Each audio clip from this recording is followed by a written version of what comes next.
మీ అందరిలో విరాజమానమైన పరమాత్మకు అత్యంత భక్తిపూర్వకంగా అభేద భావంతో నమస్కారం, నమస్కారం, నమస్కారం.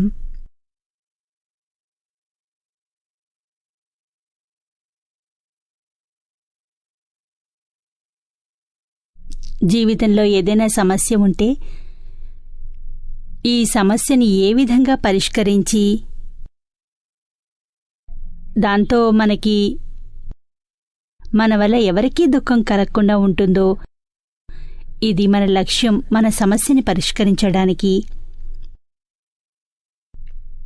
ఎన్నోసార్లు అలా అవుతుందంటే, సమస్య ఎప్పుడైనా పెద్దదైన వస్తుంది, ఒక్కోసారి చిన్నది వస్తుంది. సరే, ఒక్కోసారి నిలదొక్కుకోలేం. కానీ జీవితంలో పెద్ద సమస్య వచ్చినప్పుడు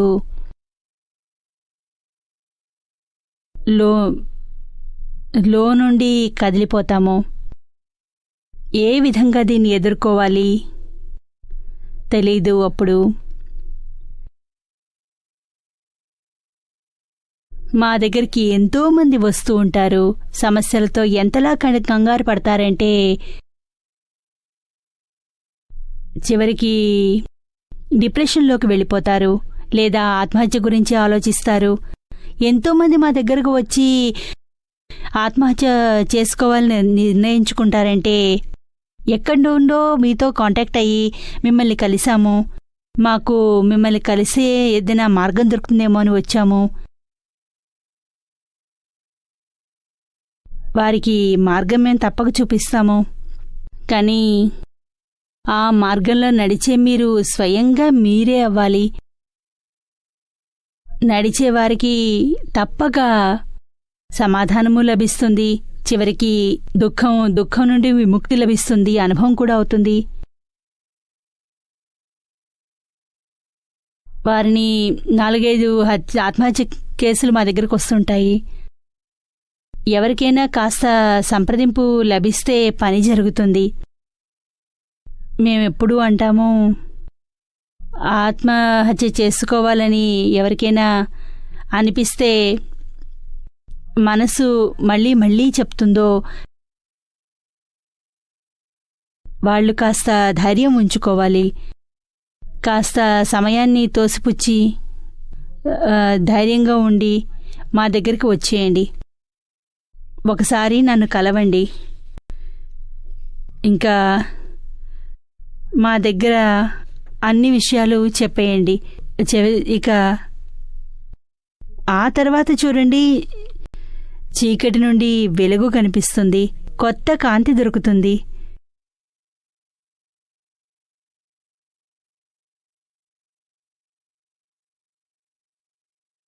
ఎందుకంటే జీవితంలో ప్రతి ఒక్కరికి జీవితం సొంతం అవుతుంది. నాకు అనిపిస్తుంది మరొకరి వల్ల ఇలాంటి ఇబ్బంది మనకి వచ్చింది, కానీ చాలా లోతుగా ఆలోచిస్తే ఈ లోతు నుండి మీకు ఇదే లభిస్తుంది. చివరికి అన్ని దుఃఖాలకు అంతం మనం స్వయంగానే చూసుకోవాలి. ఎవరికైనా మనల్ని దుఃఖించాల్సి వచ్చినా దాని ప్రభావం మనపై పడ్డప్పుడు ఇలా అనిపిస్తుంది, నాకు ప్రభావమే కలగట్లేదు. మా దృష్టి ఈ విషయాన్ని చూసే విధానము వేరు. ఏ దృష్టిలో చూస్తే మనకి దుఃఖం కలుగుతుందో అదే దృష్టి మనం మరో విధంగా చూస్తే సుఖంగా కనిపించాలి, దుఃఖం అనిపించకూడదు. ఇలాంటి దృష్టి మనకి లభిస్తే ఇక మన పని అయిపోయినట్టే. నిజానికి బయటి పరిస్థితి మారడం అనేది అంత సులువు కాదు. మన దృష్టిని మార్చుకోవడం అన్నది మన చేతిలో ఉంది. మన పురుషార్థము ఇదే. మన దృష్టి కొత్త దృష్టితో చూడాలి. పాత దృష్టి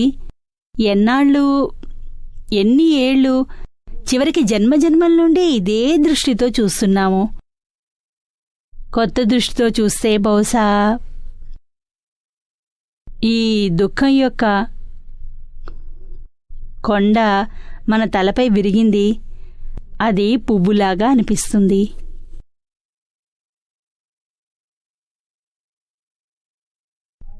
ఇది నేను చూశాను, స్వయంగా అనుభూతి చెందాను. ఎంతోమంది, కొన్ని వేల మంది దీన్ని అనుభూతి చెందారు. దృష్టిని చూసే విధానాన్ని వేరుగా ఉండాలి, మారిపోతుంది. కొండలాంటి దుఃఖాన్ని పువ్వులా ఆనందిస్తారు. ఇంకా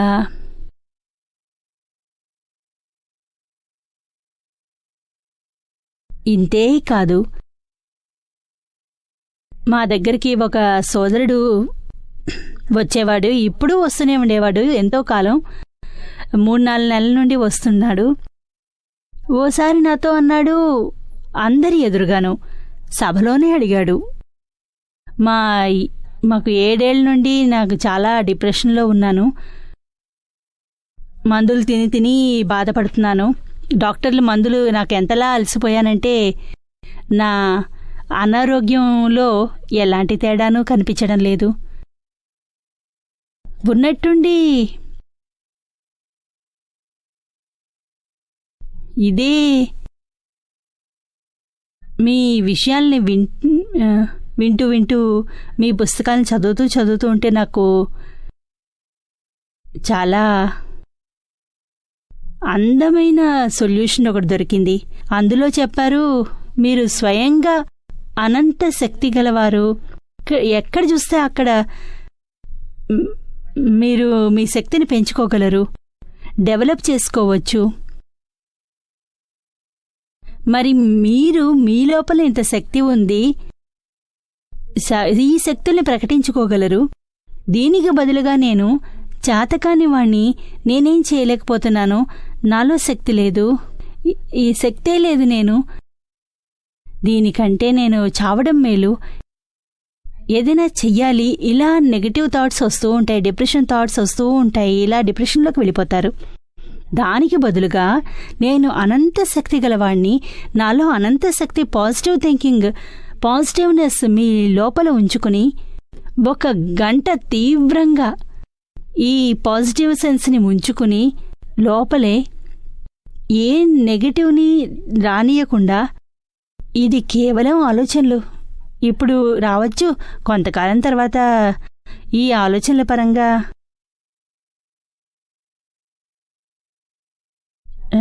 నా రాకపోవచ్చు, నా శక్తి వీటి వల్ల ఎంత ఎక్కువ. నేను ఎప్పుడూ ఉంటాను, అక్కడ అలాగే ఉంటాను. ఈ ఆలోచనలు వస్తాయి, పోతూ ఉంటాయి. మొత్తం ఆలోచనలని విట్నెస్ చేసేవాణ్ణి నేనే. ఎలా ఉన్నవాడిని అలాగే ఉన్నా, నాలో ఏమీ తేడా లేదు. అది స్వయంగా నేనే, నాలోనే అంత శక్తి ఉంది, నాలోనే ఉంది ఈ శక్తి. ఈ శక్తులతో అనంత శక్తి గలవాడిని నేను. ఈ పాజిటివ్నెస్తో ఉండాలి నేను. ఏమీ కాకపోతే చెప్తూ ఉండు, 1 గంటలో మీ శక్తి ప్రకటితం అవుతుంది. ఈ డిప్రెసివ్ థాట్స్ అన్నీ ముగిసిపోతాయి. ఇక నిజంగా ఆ సోదరుడు అదే చేశాడు. చదువుతూ అతనికి ఎంత ఆనందం వచ్చిందంటే గట్టిగా 1-2 గంటలు చెబుతూనే ఉన్నాడు. నేను అనంత శక్తి గలవాణ్ణి, నాకేం కావాలి, నేను అనంత శక్తి గలవాణ్ణి. ఫలితం ఏమిటంటే 2 గంటల్లో ఎంత ఫ్రెష్ అయ్యాడంటే మొత్తం మనసులో ఉన్న డిప్రెషన్ అంతా పోయింది. ఆనందంలోకి వచ్చేశాడు. చివరికి ఏ సైక్రియాటిస్ట్ ట్రీట్మెంట్ అవుతోందో అక్కడికి వెళ్ళి చెప్పాడు, మందులు ఇవన్నీ ఇంకా మీరు తీసేసుకోండి, నేను ఇవన్నీ నాకు అక్కర్లేదు, ఇక వీటి అవసరం నాకు లేదు, మందుల డబ్బుల్ని నాకు వెనక్కి ఇచ్చేయండి, నేను చారిటీలో ఎక్కడైనా ఇచ్చేస్తా. ఇక నిజంగానే ఎప్పుడూ అతను మందే తీసుకోలేదు. ఇదే అనుభవం అతనికి అయ్యింది. నా మాటలోనే అంతా ఉంది. నెగిటివ్ థాట్స్ని కూడా మనమే చేస్తాము, పాజిటివ్ మనమే చేస్తాము. నెగిటివ్ సరే వచ్చేస్తుంది, కానీ దాన్ని మనం ఏమీ చేయలేము. కానీ నెగిటివ్ని పాజిటివ్ చేయగలం. పాజిటివ్ చెయ్యడమే పురుషార్థం. ఇది అనుభవించే విషయం. ఎంత అనుభవిస్తావో మీకు పరిణామం దానికి అంత చక్కగా ఉంటుంది. నమస్కారం నిర్మ, నమస్కారం. నేను కృష్ణారెడ్డి, మిమ్మల్ని అభినందిస్తున్నాను. నాకు 2 అబ్బాయిలు 2 అమ్మాయిలు. పెద్ద కొడుకు వాడు కంప్యూటర్ ఇంజనీర్. నా పెద్దన్నయ్య కొడుకు వాడిని హత్య చేశాడు 4 సంవత్సరాల క్రితం. దానివల్ల నాకు మా ఆవిడకి 2కి డిప్రెషన్ వచ్చేస్తుంటుంది. ఎప్పుడైతే వాడు గుర్తుకొస్తాడో. మీకు కూడా ఇదే ప్రాబ్లమా? వాడికైతే నేనే చదివి చెప్పాను. వాడు ఉన్నాడు చూడండి, మా పెద్ద కొడుకు. అయినా కూడా ఈ కోపాలు పంతాల వల్ల వాడిచ్చేశాడు. ఎప్పుడు జరిగింది ఇది? ఇవాళ నుంచి 4 సంవత్సరాల క్రితం, 2008లోనే.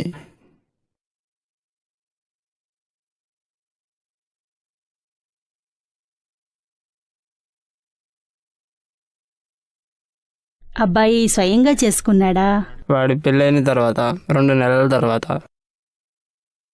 మా కొడుకు పెళ్లి కూడా అయిపోయింది. అప్పటికే హైదరాబాద్ దగ్గర కొండాపూర్ అనే పల్లెటూరులో ఉంటాను నేను. అక్కడ నేను పుట్టి పెరిగాను. అక్కడ ఉండి వచ్చి చంపేసి వెళ్ళిపోయాడు.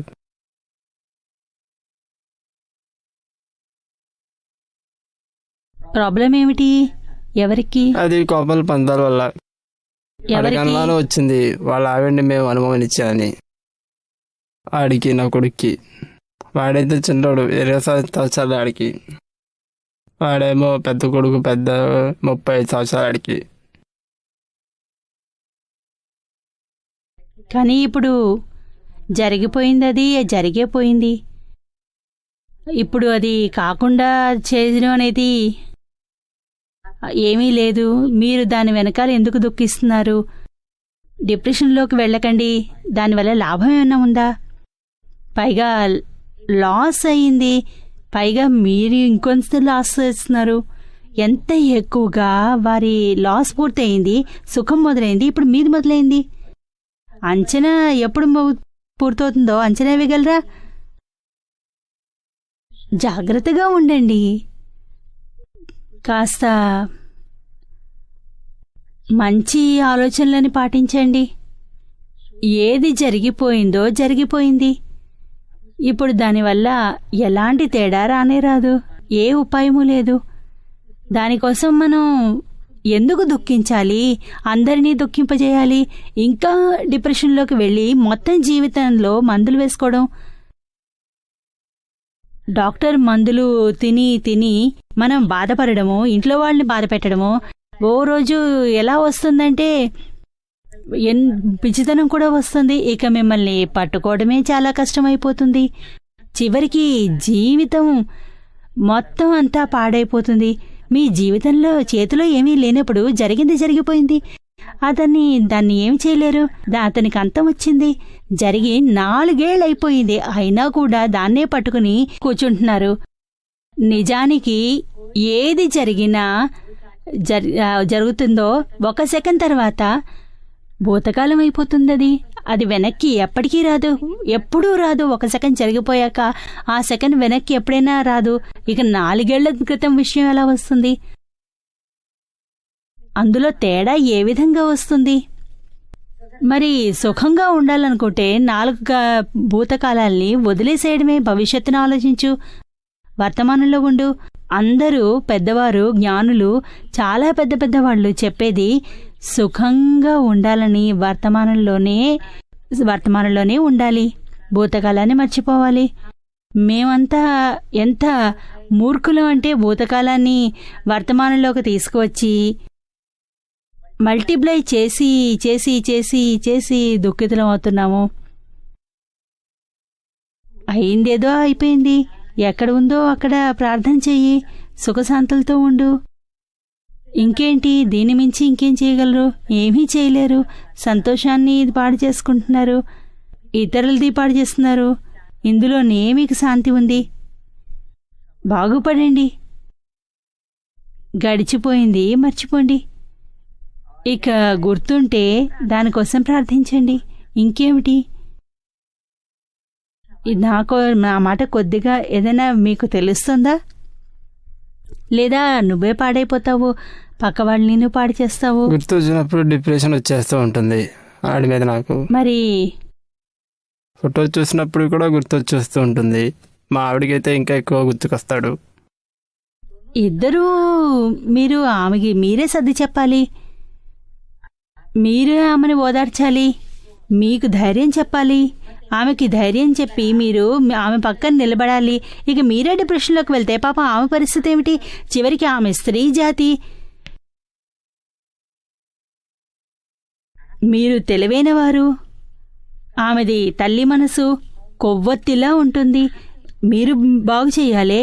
మరో అబ్బాయి ఉన్నాడు కదా, మీ ఉన్నాడా? మరి ఇంకే అతని పట్ల మీ బాధ్యత ఏమీ లేదా? మీరు ఏడ్చి ఏడ్చి 4 ఏళ్ల వరకు డిప్రెషన్లో ఉంటే మేనలుడు కదా, మేనలుడి కోసం మీరు ఇంత ఏడ్చి డిప్రెషన్లో ఉంటే మీరు పాడైతే, మీరు పాడయ్యి మీ ఇంట్లో అందరిది మీ పిల్లల పట్ల మీ బాధ్యతని తీసుకోలేకపోతారు కదా. మీరు ఏ బాధ్యత నేను? మరి మీ నుండి వాళ్ళు సంతోషం కోరుకోరా? వారు కూడా మీ తల్లిదండ్రుల నుంచి సంతోషం కోరుకుంటారుగా. పిల్లలు కూడా ఉంటారు. వాళ్ళు మా అమ్మ తాత అమ్మమ్మ తాతల దగ్గర సంతోషంగా ఉండాలనుకోరా? మరి ఏది మిగిలిందో దాన్ని నిలబెట్టుకోవడానికి ఏమైంది? ఏది వదిలేశారో వదిలిపోయిందో? వీళ్ళందరూ ఏం తప్పు చేశారు? మీరు వారిని ఎందుకు బాధిస్తున్నారు? వెళ్ళిపోయిన ఆత్మకు కూడా మీరు ఈ విధంగా బాధ పెడుతున్నారు. దుఃఖం ఉంటుంది కదా ఏడ్చేడ్చి. మీరింత చదువుకున్నవారు, తెలివిగా ఉద్యోగం చేసేవారు, ఆ తెలివిని మీరు ఎక్కడ పోయింది? ఇక్కడి వరకు ఎవరైనా దుఃఖంగా ఉంటారా? డిప్రెషన్లోకి వెళ్తారా? బాధ ఉంటుందా?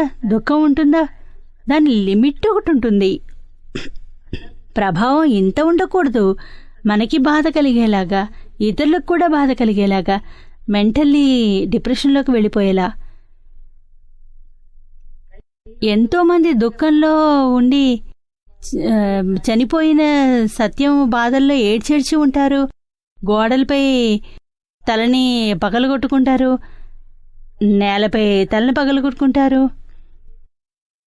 ఇంత హంగామా అవుతుంది.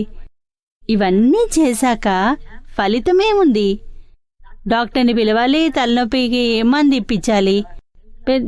ఇప్పించాలి కదా, అవునా కదా? దానికంటే ముందు ఎక్కువగా మీరు త్వరగా తగ్గిపోతుందంటారు. 4 ఏళ్ల వరకు డిప్రెషన్లో ఉంటున్నారు. క్రానిక్ అయింది. మీకు తెలుస్తోంది ఆ విషయం? మీ భార్యకు కూడా అదే పరిస్థితి అయిపోయింది. మీరు ఏడుస్తుంటే ఆమె ఎలా ఓదారుస్తారు? దీన్ని మర్చిపోండి. ఇక జరిగిందేదో జరిగిపోయింది. దాని గురించి మీ ఆవిని చూసుకోండి, మీ పిల్లల్ని చూసుకోండి. పిల్లల్ని వాళ్ళకి పట్ల మీకే బాధ్యత లేదా? వాళ్ళు సంతోషమే కోరుకుంటారు కదా. ఇది మూర్ఖుల్లాగా ఉంటున్నారు మీరు. మూర్ఖులు కూడా ఇంతలా ఉండరు. జరిగిపోయిందేదో జరిగిపోయింది. కొన్ని రోజులు ఉంటుంది, కానీ ఇంతలాగానా? నిశ్చయించుకోండి. ఇప్పుడు మీరు ఇద్దరూ నిశ్చయించుకోండి. మనకి గుర్తు వస్తుంది, రాదని నేను అన్నో.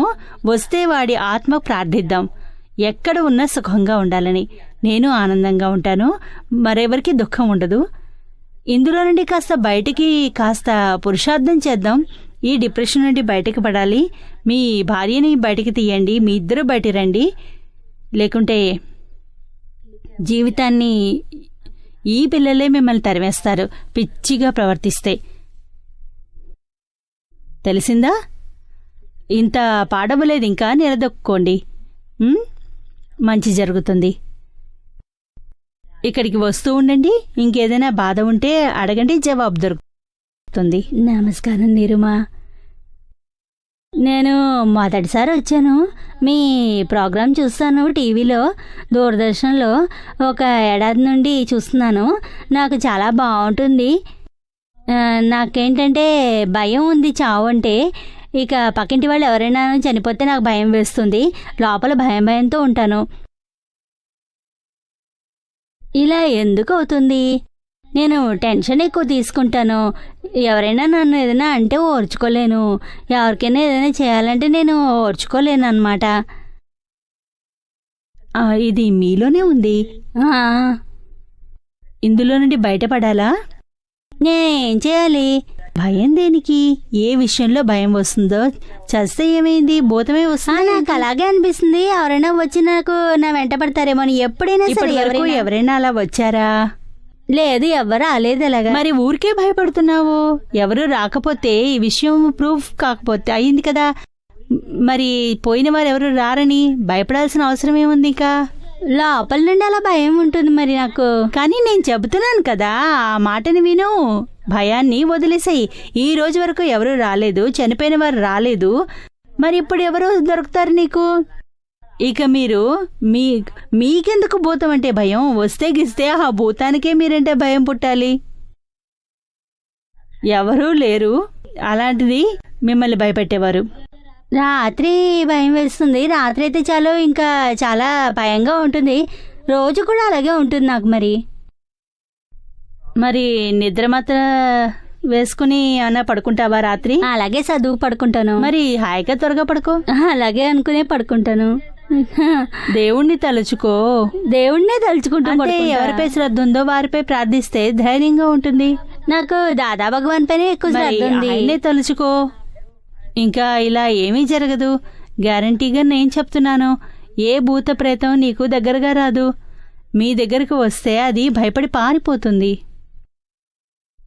ఇక 24 గంటలు నాకు చావు గురించి ఆలోచనలు ఎందుకు వస్తుంటాయి? 24 గంటలు నేను విసిగిపోయాను ఇలా ఎందుకు అవుతుంది అని. ఇంట్లో ఏదైనా ప్రాబ్లం ఉందా? ఇంట్లో అంటే అందరి ఇళ్లలోగానే ఉంటుంది, 2 పిల్లలు అలాగా. మరి మేజర్ ప్రాబ్లం ఏమైనా ఉందా? లేకపోతే కాస్త ఇది డిప్రెషన్ అమ్మా నీకు? ఈ లక్షణాలన్నీ డిప్రెషన్ లాగా ఉన్నాయి. కాస్త మరి మంచి సైకలాజిస్ట్ ని చూపించాను. చెప్పాను డాక్టర్కి. మందులు అవన్నీ కూడా ఇచ్చారు. మందులు అవి రాసిస్తే వాడుతున్నాను. కానీ మందులపైన నాకు అసలు విశ్వాసం ఏమి ఉండట్లేదు. మందులపై విశ్వాసం ఉంచు.